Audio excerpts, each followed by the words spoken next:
sama gars yi asalaamaaleykum waa Sénégal asalaamaaleykum tey moom dama kontaan ba xaw ma lan laa war a wax maa ngi sant yàlla bu baax a baax a baax a baax a baax maa ngi sant yàlla bu baax a baax a baax a baax julli ci Seydina Mohamed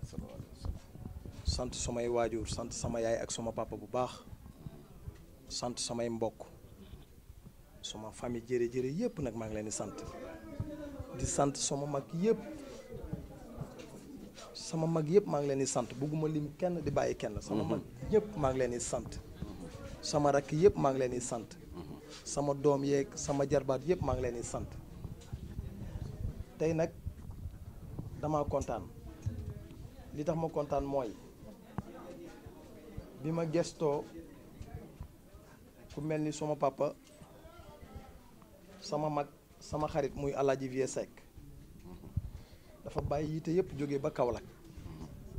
te jóg yombatul mu bàyyi ay soxlaam yëpp ndax moom mooy sunu papa ndax moom su ma koy xool sama xel yëpp day dem ci nim ñu yaree parce que man fi ma dëkk ci Kaolack maanaam su doon taw maa ngi fàttaliku day taw seng yi di senn maa ngi koy fàttaliku loolu may caat mais maa ngi fàttaliku loolu sama yaay daw di ut paan pour taataanal sama papa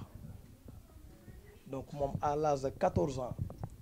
la wàccee sama papa ci dépense moom Vieux Seck ñun ñëpp moo ñu defar ñun ñëpp moo ñu yar par commencement ay ñoom Badak ñoom Thio Mbaye ak ñoom Abdourahim Ngom ak ñeneen boobu ñun sax ñëwaguñu donc kon kooku dañ koy ñaanal fan wu gudd ak wér te mu fekkee suñu njëriñ sama papa wàcc na sama yaay wàcc na waaye nag defatuñu dara loo xam ne que maanaam moom su bégul rek ñun duñu bég beneen bi ci tegu mooy sama papa sëñ Mbacke Ndiaye donc depuis ma ñibbisi bi ma jógee Allemagne ba léegi heure bu ma ko woo daf may jël heure bu n'importe quelle heure tey dafa am leneen lu mu waroon a defi mais dane ma damay annuler loolu pour ñëw nekk ci sa wet ma gestu gis sama mag El Hadj Ndiaye Rose gestu gis sama mag Mor Kumba bu jabaay maam yu nga sama frère bi nga xam ne ñoo bokk maam moom benn maam ñoom dañoo bokk maam donc tey dama kontaan ba lu ma wax rek dama koy xeeb gestu gis Talla Seck mi ma bokkal ndey ak baay mu tuddee ma doom ma tuddee ko doom gestu gis sama doom sama taaw Babacar Seck gestu gis sama jarbaat bi ma déggal lool muy Pagaay Mbay donc dama sant yàlla gestu gis Ablaye Seck muy Jéy Baba ak Omar Sow suma manager Sofia donc ak staff jërë-jërë yëpp donc sama xel gën a dal ki may mujjee nag mooy Boubacar Ndour kooku sama xarit la yàlla moom mooy def loolu moom sama xarit la sama xarit boo xam ne que man xam naa moom xam na yàlla xam na donc am na leen loo xam ne du ma ko sax bëgg di wax mais moom xam na man xam naa yàlla xam na donc ci lu bari lu ñuy waxtaanee loo xam ne que ci suñu biir la yem donc sant yàlla mënul weesu lii ki may tëjee mooy Pape Cheikh Diouf bi ma taxawalee lii dane ma li may njëkk a def mooy pour ma solidarité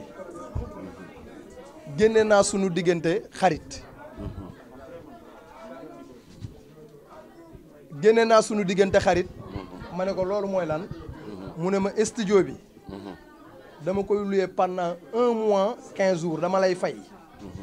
ba mu matta duma la desel dërëm ma ne ko saay yow sunu diggante du loolu mu ne ma li nga def nii ku la dimbaliwut wax dëgg yàlla kenn duma ci jiitu donc mu ñëw anticiper donc teg ko fi mu ko war a teg donc kon moom Pape Cheikh Diouf di Pape Diouf donc dama koy sunu ànd donc dama ko wax sànq sama mag Mbacke Dioum wax na ko Mbacke Dioum ñëw na fi sànq à 97 laa koy tegal maquette Pape Diouf te bi ma ko koy tegal yàlla seede na ko ay malaaka samay kaw mbagg Boubacar Ndour mi moo njëkk a apprécier Pape Diouf wallahi azim boobu xamaguñ ne Pape Diouf dina dem jóolooli ndax man dama gëm yàlla te lépp lu may wax rek lu nekk ci man la du ma wax mukk lu ma gëmul lu ma gëm rek laay wax moment bi Bouba di déglu Pape Diouf boobu Bouba xamul Pape Diouf xamul Bouba waaye ki njëkk a apprécier mooy Bouba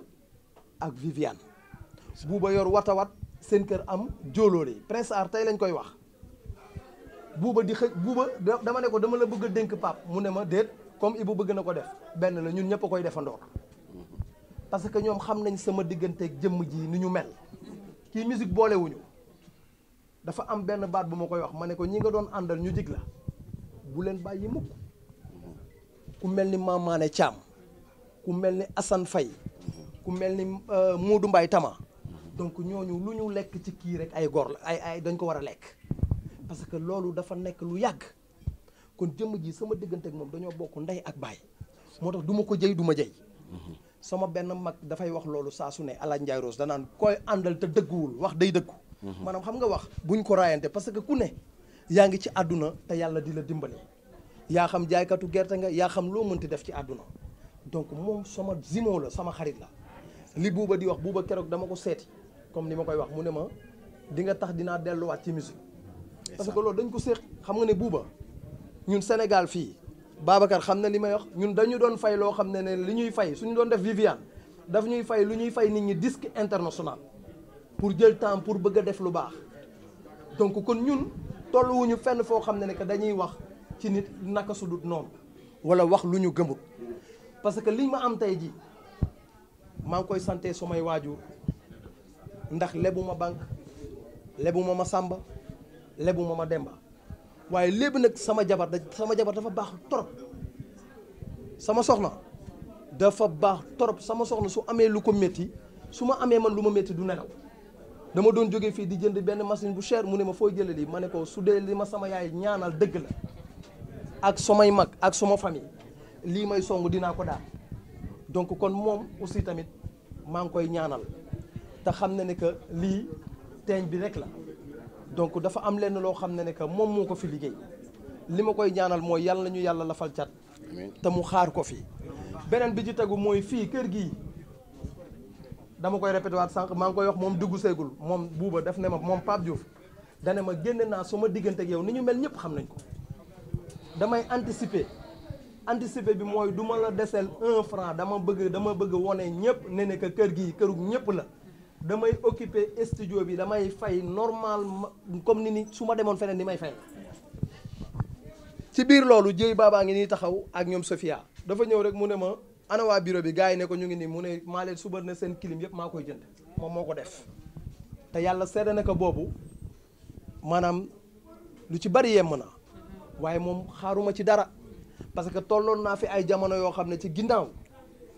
xawoon na métti trop mais dama koy gis moom daf may soutenir moom ak ay rakam dañuy jokkoo dañuy waxtaan te yàlla rek tax duñ jëyante donc di ànd mook jabaram ju baax ji bébé baas nga xam ne que man ñu bari dañuy wax loolu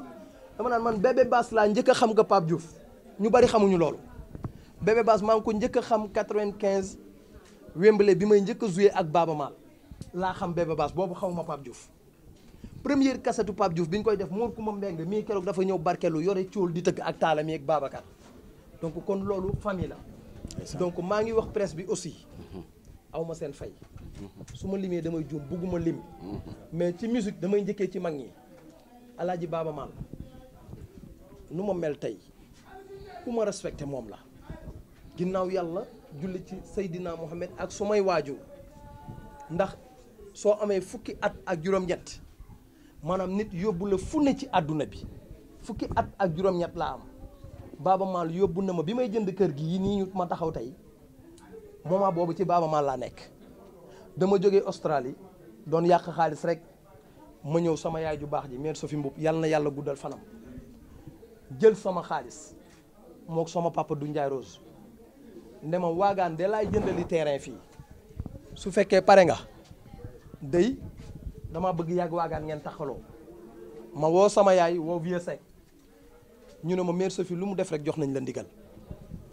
ma jël xaalis bi jox ko mère Sophie moo tax doomu du Ndiaye Rose waagaan mi nekk Japon moom kër gi topp ci man mu jëndal ma fii donc kon sama yaay Sophie Mboup yàlla na yàlla yokk fanam donc tey nag dama kontaan su ma limee damay juum ci suba ba léegi sama rakk yëpp a ngi buuba sama rakk yëpp a ngi solidarité tey dama xëy Matar lu ne la fi lu ne la fi indi parce que Matar Pape Diouf boole wuñu Pape Diouf sama xarit la maa ko présenté Matar sama rakk la maag yaayam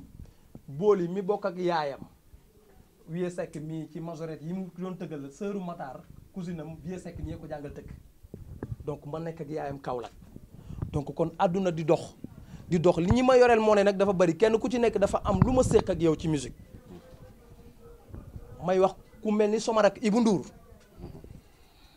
suma frère Papis Konaté suma frère Baba Amdi ñi ma Buuba Ndour doon yaree li ma naan ma su may def album ku ma soxla yow koo soxla nañ leen woo ci liggéey parce que ñun ñëpp ñoo bokk ndey ak baay ku dee rek sa bàmmeel donc kon éducation boobu man noonu laay bëgg di doxee dama bëgg ñun ñëpp ñu bokk ndey ak baay ñaata xoolal presse bi ñaataa ci fi ne te ku nekk yaa ngi def liggéey bu am solo heure boo leen xëyee li ngeen di liggéey nii àddunaa koy gis ndax li ngeen di liggéey lépp kenn ku ci nekk yaa ngi bay sawar donc maa ngi leen di ñaanal yàlla aussi lépp loo leen man yàlla na ko yàlla yokk dama kontaan goo xam ne xaw ma lan laa war a wax donc kër gi nag këru ñëpp la waaw sunu daara la këru ñëpp la këru taalibe la te duñu dara buur awma lu may wax lu dul kontaan goo xam ne que mën naa wax sax ba wax lu ëpp waaw donc maa ngi sant yàlla bu baax kontaan naa trop vraiment Ouzin Ndoye nag Ndoye maa ni Marème Ndoye buuba yow jarul ma lay wax Ouzin Pape xam na lu bari sama diggante ak kii moo tax projet bi nekk jëmm ji depuis bi Ndongo Lo di dund dama doon def benn projet ak Ndongo maag Pape Seck Samori Seck sama frère boobu nekk Allemagne ñu def ko studio 2000 ba pare ma ne ko mais Ouzin man de damay ñaan yàlla benn jour ñëw ma am sama studio bopp mu ne ma ah yàlla day baax na rek la ma ci tegal ne ma soo liggéey rek yàlla mën na la ko jox ndax moom waxam bariwut bi ñu njëkkee di def lii daf ne ma dafa am fu ma jógee waaye su dee defoo lu am qualité maanaam jarul sax ngay xalaat Ouzin Ndoye ma ne ko lu tax nga wax loolu mu ne ma li may njëkk a mu indil ma benn défi boo xam ne peut-être jarul sax ñu koy wax ci caméra yi ci acoustique ma ne ko est-ce que du ma bàyyi ba ca kanam mu ne ma défi bii soo ko amut c'est pas la peine soo fi indi woon matériel bu jaaxal sax jinne maanaam te acoustique bi baaxul mooy loo fi def du baax maa ngi moom ñu nekk ci liggéey na ko pendant 8 mois te kenn xamu ko donc kon moom mention spéciale man sabar laa xam ak deru béy mais moom Ouzin yow maa ngi lay ñaanal aussi parce que lii su taxawee rek yow la waaw lii su taxawee billaahi day ñëw sax dama doon jënd ba léeg-léeg mu jékki-jékki yërëm ma ne ma ndax lii mën nga ko ma ne ko yàlla baax na yàlla am na lépp fii yàlla rek a fi ne su ma jógee tàllal sama loxo sama taawu yaay bi Vieux Seck balaa maa dem mu ne ma lépp dina baax moo tax mention spéciale keroog bi ma nee buuba yaa ko yor dane ma alhamdulilah mu ngi ni taxaw donc kon maa ngi ñaanal ñëpp jàmm di ñaanal Sénégal yal na fi yàlla dolli jàmm amiin di ñaan mbas bi am ci àdduna bi du ma ko ñaanal Sénégal parce que suñuy mbokk ñu ngi fu ne yal na yàlla dolli jàmm ci mbas mi tëj bi may tëj mooy mention spéciale Samba Komé sama benn xarit bu nekk Allemagne Berlin kooku mënuma ko ñaanal ku mel ni suma frère Modou Xarañ Lo tamit mention spéciale Khalifa sama rakk jooju mention spéciale donc maa ngi leen di remercier yéen ñëpp ci teewaay bi. La jeunesse jël seen nuyoo di ko teg ci sa loxo am mbégte également di ko def te mbégte moom li ko yokk mooy suñuy diggante jàllee parce que sama doom la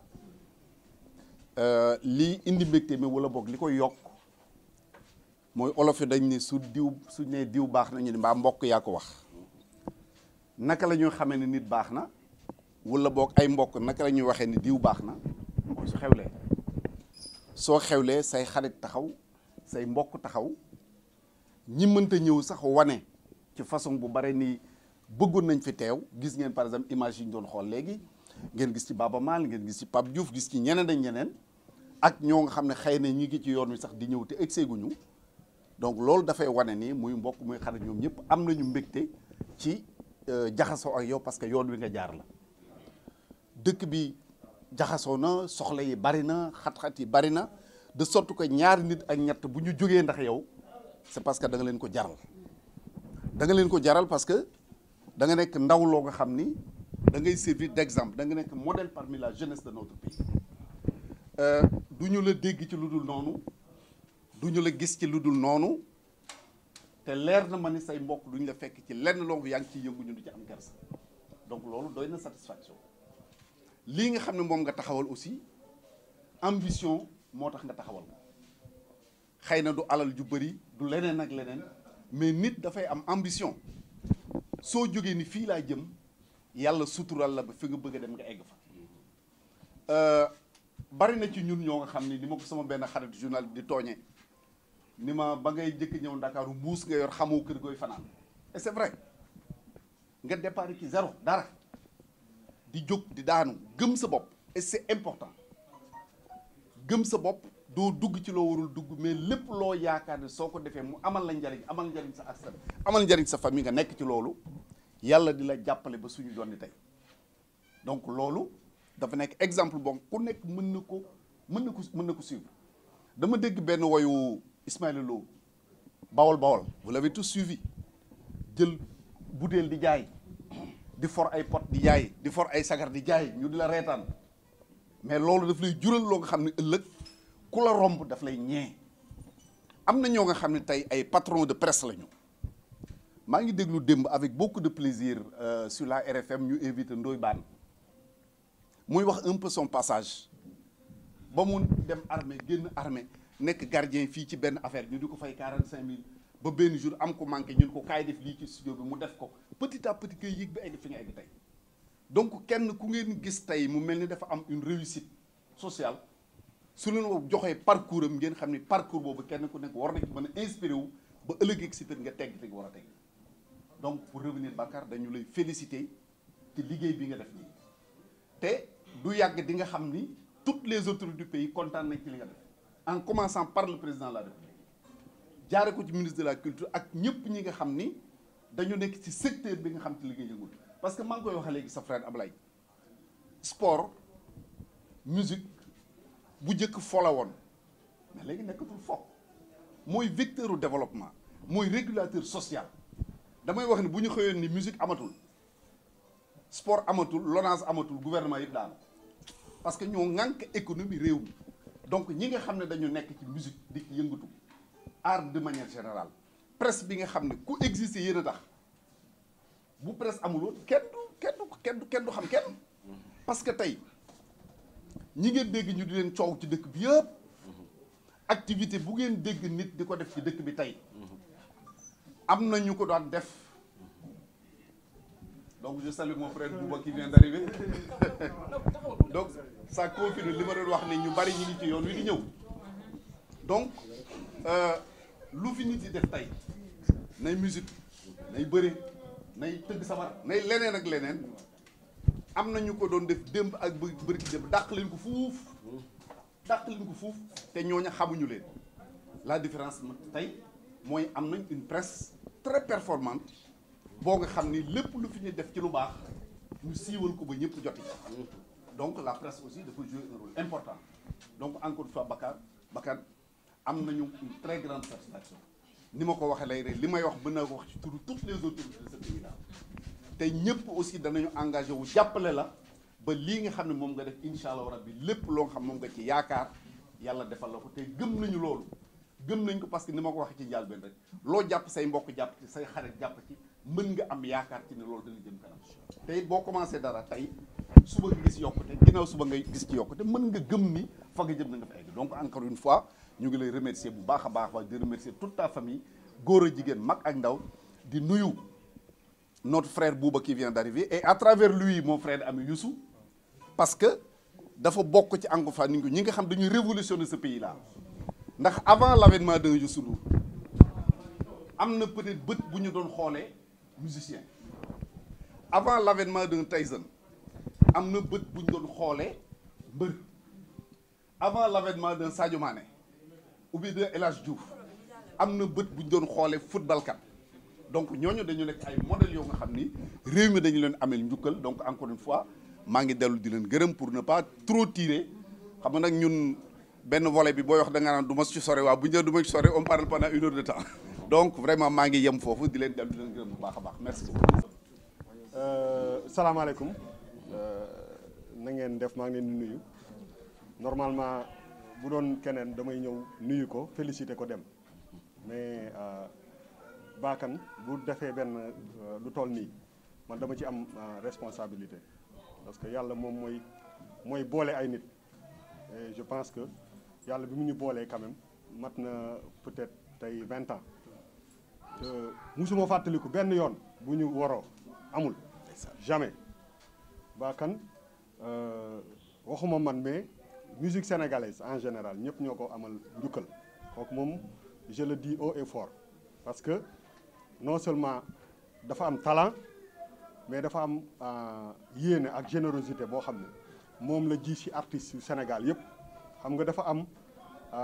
benn vague artiste bu ñëw peut-être qu'il y a 10 ans de cela je suis bien placé pour le dire am na lu ñu ci def tuuti ci musique bi te ba tey jii nii su may dégg liy génn ci musique sénégalaise xam naa ni am na liggéey bu ñu ci def pour indi ci beneen touche te loolu Bakane daf ci am solo Bakane est un grand artiste avant tout c'est un grand percussionniste boo xam ni vraiment def na liggéey bu am solo ci musique sénégalaise bon man sama diggante ak moom yàgg na damay toog ba si yàgg sax nit woo ma Europe la may woowee ne ma yow Bakane lan nga ko defal ma ne ko lan mu ne ma musuma gis nit boo xam ne ay seede yu rafet lay seede ci yow tout le temps parce que su ko waxee ak su ko waxul yëpp xam naa ni dëgg la parce que moom xam na man xam naa ni musuñu waroo musuñu werante ñoom Babacar ak ñëpp booy yu bëri fi nekk ay artistes yëpp ci ay loxoom la ñu jaar on a créé le Jolof Band en même temps man ak moom mooy créé Jolof Band c'est pas vraiment moi c'est Bakane qui a créé le Jolof Band parce que dama ko woo ba sama kër ma ne ko dama bëgg a defar benn orchestre ne ko yow laa jox responsabilité nga choisir musiciens yi moo choisir quasiment 90% des musiciens donc kooku li ñu ko war a remercier bëri na gis naa aussi liggéey bu am solo bu mu def ci artistes yu Sénégal yu bëri ki ci ñu ci gën a xam muy Pape Diouf parce que maa ngi fàttaliku ay jamono vraiment sonnoon na ci trop donc vraiment li mu jox musique sénégalaise daf ko war a delloo donc su defee studio bu mel nii nit ñi dañ fi war a ñëw di liggéey man mi nga xam ne sax temps yi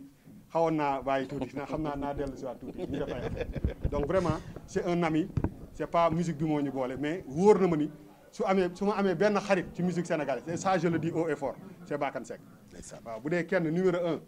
c'est Bakane Seck parce que moom je sais que suñu wéetee man ak moom mujj gi dañuy toog 1 heure de temps mu may tagg man ma koy tagg donc day dem ba affaire dafay soof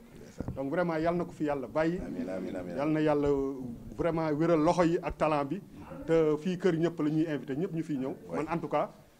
fii ak studio Prince Art laa boole dama koy xaaj 50% parce que à la fin de la journée li ñu war a comprendre mooy musique bi ñëpp ñoo ko bokk loolu dafa am solo ki ci gën a généreux moom moo ci génn générosité moo tax tey jii ni artiste bu fi ñëwul rek dina ma jaaxal parce que ñëpp la amal jàmm donc musique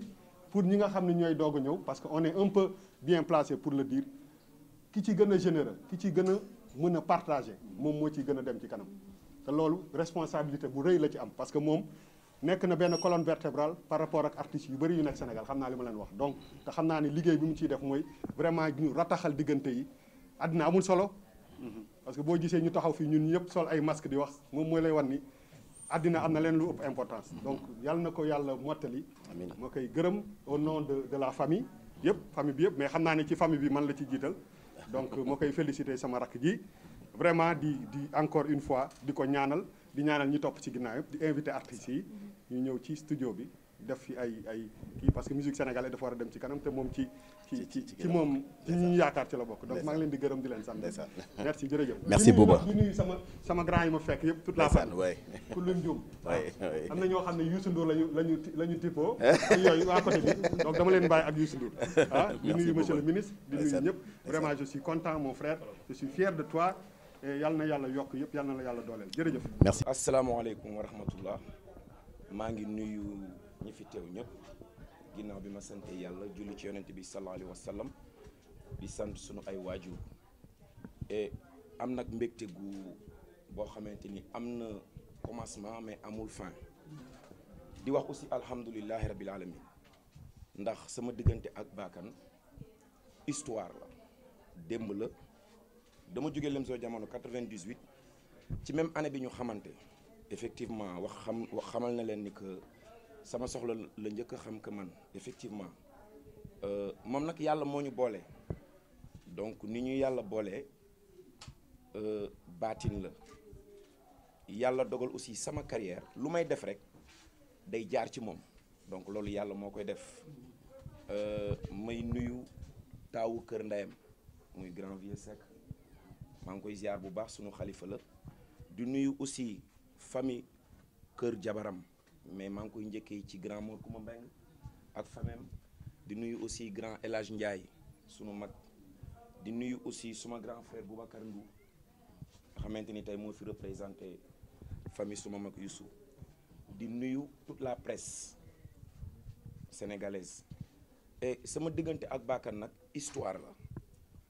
comme ni ma ko waxee sànq yàlla mooy dogal lépp lu may entamé ci sama carrière ci Bakane lay njëkkee mais loolu yéene moo koy def parce que dañ naan yéene moo ëpp doole jëf Bakane ñi ngi njëkk a daje 98 ma xam ko découvrir ko mu doon def album di ko réaliser bëggoon ñu def benn featuring ci biir loolu ma fréquenté ko mu yàgg a nekk nag nit ku baax yàgg a nekk un serviteur yàgg a nekk koo xam ne aussi lu mu mës a am rek partagé na ko jox na ko ay nitam moom toog ci loolu la ñu àndee mais nag jabaram yàqu ci dara man dama doon ñëw awma dépense jabaram jox ma dépense munaas et que boobu xamante gu ma sax ak bébé mi dama doon ñëw kër ñoom Bakane fekk fa grand Mor Koumba mu may ñaanal dama doon ñëw kër Bakane fekk fa grand El Hadj Ndiaye mu may ñaanal ak famille bi yëpp ñoom grand Moustapha Diouf donc ba yàlla dogal aussi ci biir loolu may gérer suma carrière bi nga xamante ni maa ngi bokk ak moom album bi war ci woy fàtte na album bi ñu war a def mais mi ngi xool man nan laa mën a amee producteur et que boobu man it maa ngi wut ay producteur mais moom it mi ngi wut ba yàlla dogal Jimmy andi studio bu bees tax comme ni mu ñëw jël ma yóbbu ma kër Jimmy ñu teg suñu projet album donc je pense que yooyu yëpp su ma ko naree wax sax damay monopoliser tey bés bi parce que xam naa ne sonn ngeen donc comme ni ma ko waxee sama 1000 émissions yi ma def donc moom effectivement sama seex la hormis liggéey bi dañu am complicité boo xam ne complicité xarit la comprendre nga jamono di dox mu nekk ci Baaba Maal jóge fa ba nekk Jolof ci Alioune Mbaye Nder nekk ci Viviane ba yàlla dogal tey ñuy àndandoo nag mu ñëw génération consciente ñuy liggéey nag liggéey bu set liggéey bu dëggu liggéey boo xamante dañ ko teg ci dignité teg ko ci loyauté teg ko ci fidélité kenn du nax sa morom kenn du jay sa morom ku ci nekk loo sentir rek loolu ngay développé mais nag muy koo xam ne leader la ndax leader mooy fu dara nekkul nga jëm fa def dara tey buñ ne famille jërë-jërë comme bërki dem maa ngi gis ci internet bi grand Aziz Seck mu joxe message bu am solo que ni Bakane dafa nangu ba pare nag yàgg représenté dëkkam yàgg représenté aussi famem kon Bakane studio bi nga def nii defaloo ko Sénégal de defaloo ko Afrique mais àdduna nga ko defal parce que li fi nekk ci logistique dama gëm ne tey tubaab dina jóge Europe ñëw Sénégal pour enregistrer dama gëm ne tey tubaab dina jóge Amérique ñëw Sénégal pour enregistrer ndax mbir mi nekkatul fenn mbir mi xam nga fu mu nekk ngëm-ngëm liggéey ak sellal ak dëggu rek foofu la mbir mi nekk kon yal na la yàlla fulal studio bi ba ay studio di ci topp yal na la yàlla fulal télé bi ba ay télé di ci topp baax nga gore nga am nga jom fonk nga say waaju te nangoo ngaa liggéey ndax lii tey ñun ñi nga xam te aussi nekk nañu ak yow di liggéey ak yow di ànd ak yow partout dans le monde ñun mën nañ ko seere groupe bi léeg-léeg day am lu lëj nga jóg sol sa dàll lijjanti ko ma sàmba du yëg ma demb du yëg yaa ngi wax sànq lu am solo que nit booy ànd ak moom da ngay ànd ak moom ci dëggu da ngay ànd ak moom ci fidélité ak loyauté donc maa ngi leen di gërëm di leen sant kontaan naa trop vraiment presse bi aussi mention spéciale grand Bouba taxawaay bi rafet na trop grand Mor taxawaay bi rafet na vie sunu xalifa taxawaay bi rafet na asalaamaaleykum wa rahmatullah mais comme li ma wax rek man def naa 25 ans de musique kenn mënatuma ci nax métier mi ngi si sama biir ba tey nag damay jàng élève la du ma mës a nekk maître ndax yàlla moo ne wàcce leen seen bopp ma yëkkati leen mais defe naa ni son kenn mënatuma si nax ndax xaw naa tukki tuuti aussi et que je pense que ni tey li ñuy wuti sur le plan international am na fi léeg-léeg mën nga dem Europe sax bitim réew di enregistrer te li nekk fi nekkul foofu donc tur bi rek moo fi nekk donc maa ngi lancé un appel solennel sama mbokku artistes yi ku ci bëgg am son boo xam ne vraiment ku ko dégg ni waaw na nga ñëw affaire baa ngi fii te pour ñëpp la loolu moo waral nag ma ne ko jëre bàyyil man ma léemu ko ndax yow yàllaa ñu boole bàyyil ma dugg fii ci barki sëñ Fallou def ñaan woy suñ borom nag ñu tàllal ko suñu ay loxo xéwal yi saawaan baawaan bañ naan nag tey fi mu ne nii calendrier bi fii ak 6 mois bukki na te loolu la ñuy ñaan yàlla incha allah jërëjëf merci jërëjëf. ok merci. Jere, jere, jere.